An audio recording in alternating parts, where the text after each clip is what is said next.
person that was interested in having public education available to everyone was Thomas Jefferson. And so at the founding of the country, there was this idea that you couldn't have a free democratic society unless the populace was educated.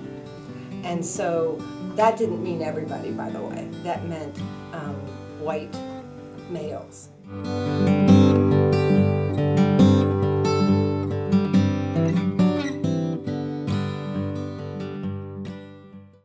So this is kind of the beginning of public education, or thinking about public education. You can see it's not very democratic, and it's not very, it's not offering equality of opportunity and access. Education is important because it is transformative, makes us competitive as a nation, and gives us democracy. As we can see in the bar graph depicted, the United States falls low on the chart compared to other countries in mathematics, both in well-off areas as well as low-income areas.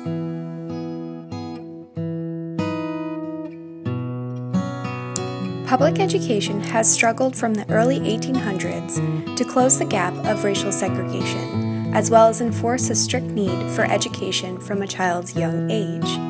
As we continue to strive forward, public schools become heavily influenced by community surroundings both negatively and positively. But when homeowners simply cannot afford to live in an affluent neighborhood, children struggle to remain in school due to poorly funded education.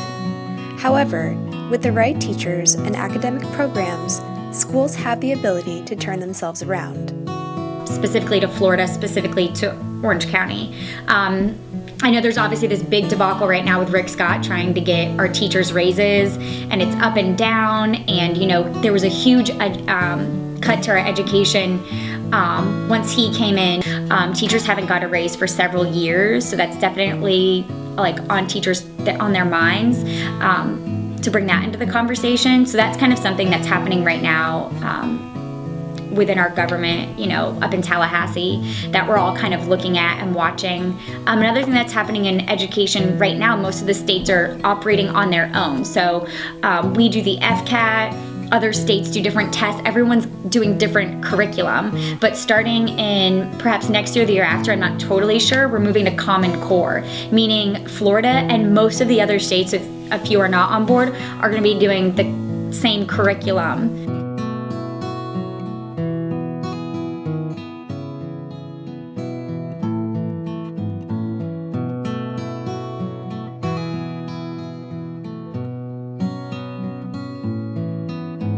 If you ever have a child who's hungry because they haven't eaten, they're not learning because they're really just thinking about how hungry they are.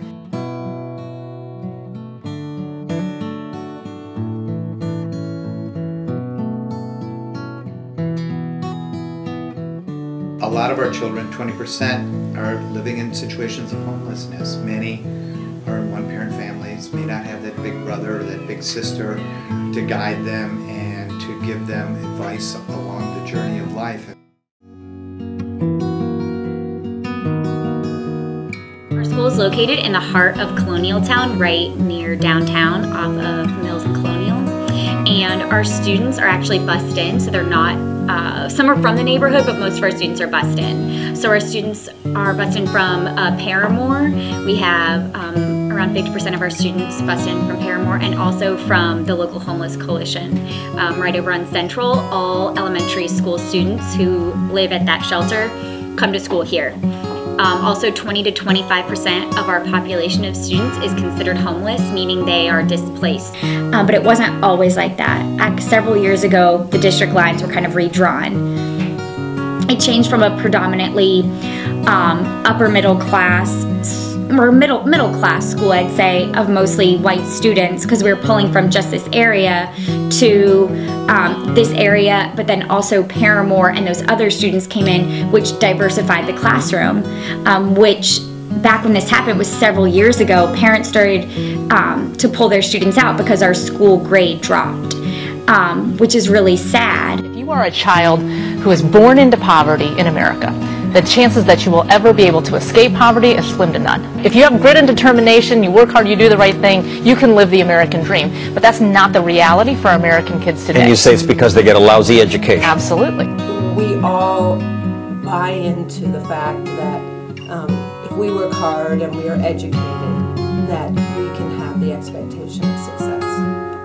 But increasingly, of course, statistics show that only certain groups of people actually move up and have social mobility in this country. And so the widening, economic gap and educational gap and gaps in opportunity are very much linked to something that's kind of being understood in education or in the society, that education is more of a private good than it is a public good. You don't have schools funded out of the national wealth. And in most social democracies, well, in all the developed countries and the social democracies, education is funded out of the national wealth, not local wealth, or not the wealth of the family. And so in this country, increasingly, people can move into neighborhoods and counties or districts or whatever. And because schools are funded by local property taxes, they can have a better public school in one part of town, and then across town, low income neighborhood, there'll be a school that's funded at lower per pupil spending rates.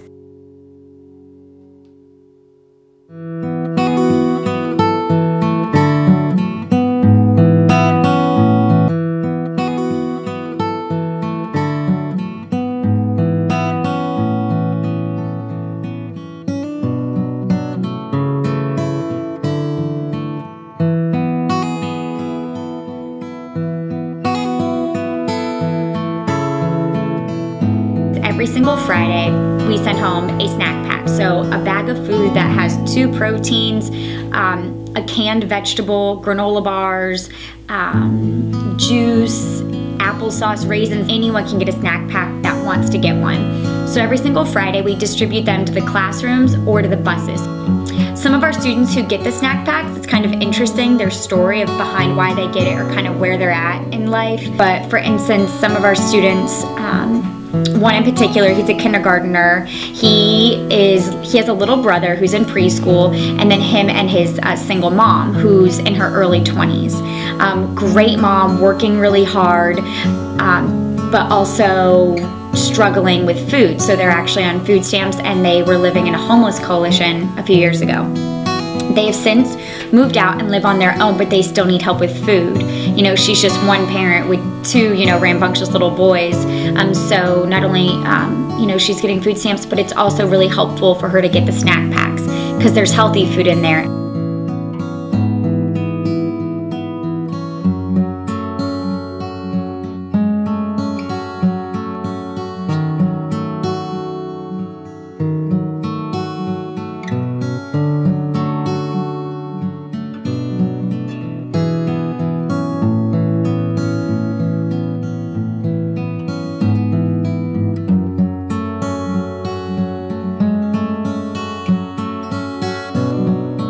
So recently our students started getting free swimming lessons through the YMCA. We've been partnering with the YMCA trying to build a community partnership, and this year the YMCA really stepped forward and partnered with Fern Creek and offered free swimming lessons for our entire school.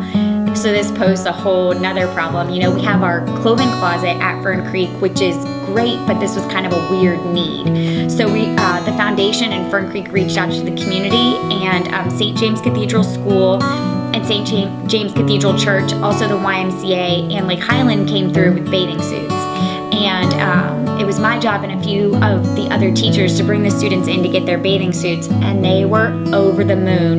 They've never, when it's summertime, it's fun to pick out your bathing suit and the fun colors you get. And these kids don't really get to do that often. So they got to go in, and they were so excited. They were helping their friends pick out the cutest bathing suits, and it was so nice to see them feeling excited and confident about it. They'd put it on and you could just see them light up.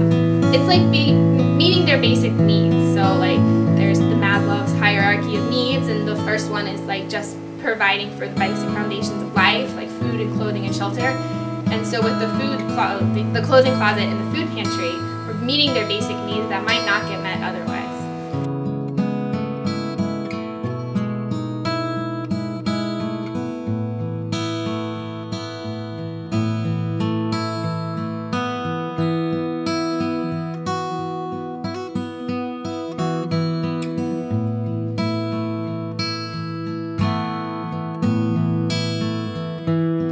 The mentor program at Fern Creek works that students are matched up with a mentor. Usually those students are either in need of some social skills or some academic skills, and they usually work with one-on-one with a mentor. My mentee's name is Ezra. He's in 2nd grade. He's the cutest little kid, and whenever I come every Monday and we like to play games, he tries to play every game that's on that shelf over there, and he's a generous little kid. It's just like special time, you know, like it's like someone came here today to see you, and to them that's really special.